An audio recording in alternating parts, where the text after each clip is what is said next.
All right, so we're going to run a little digital experiment today, and trust me, the result is so wild it almost feels like a glitch in the system.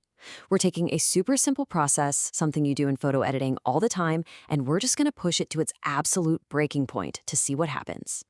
So here's the big question.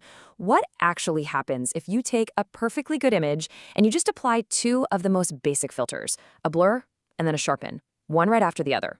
Seems pretty harmless, right? Well, the real craziness kicks in with the repetition.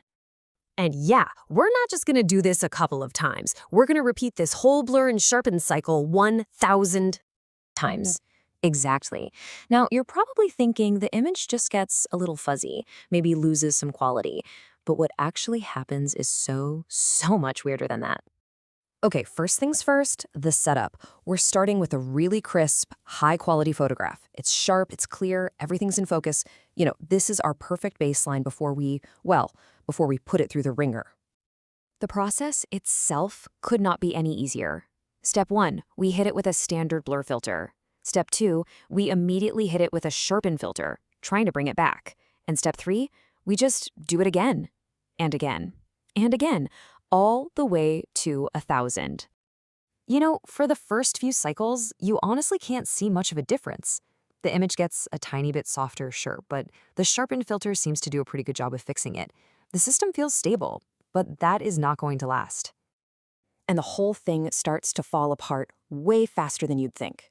By just 50 cycles, 50, you can already see something is going seriously wrong. The photo just stops looking real. So what does that actually look like? Well, the sharpen filter starts to kind of freak out, creating these harsh, almost glowing halos around all the edges. The colors start to separate and shift in these really strange ways. The whole thing just takes on this artificial, plasticky look. And believe me, it only gets worse from here. By the time we hit 100 cycles, this isn't subtle anymore. The image is actively, visibly breaking down, and the damage is starting to speed up. I just love this quote because it's exactly what it feels like. It's like the software is in a total panic. It's trying to guess what the original data was from this blurry mess, but with every single cycle, its guesses just get wilder and more wrong. It's a total feedback loop of failure. Okay, so we've seen how the trouble starts. Now, let's jump way ahead to the halfway point, which is where things go from just getting weird to a full-blown digital meltdown. So 500 cycles in. At this point, if you didn't see the original photo, you would have almost no chance of figuring out what you're looking at. The transformation is just massive.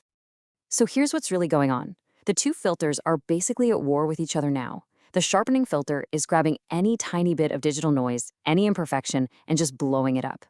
And at the same time, the blur filter is taking any real detail that's left and just smearing it everywhere. The result is just this bizarre, chaotic, glitchy mess.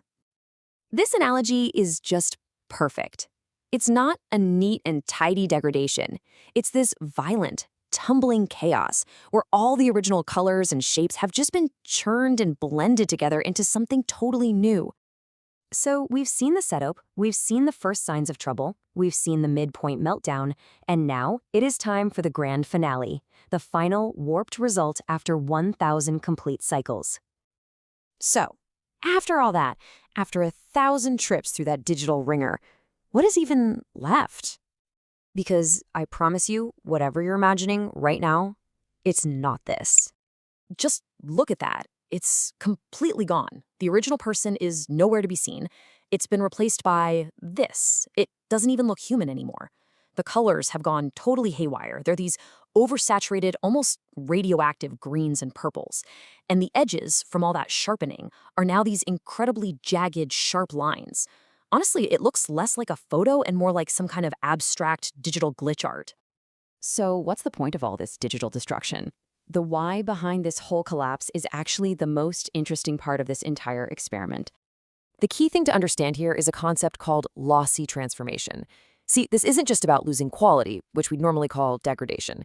This is a process where the information gets so twisted and distorted with every step that the software ends up creating something entirely new and bizarre out of the wreckage.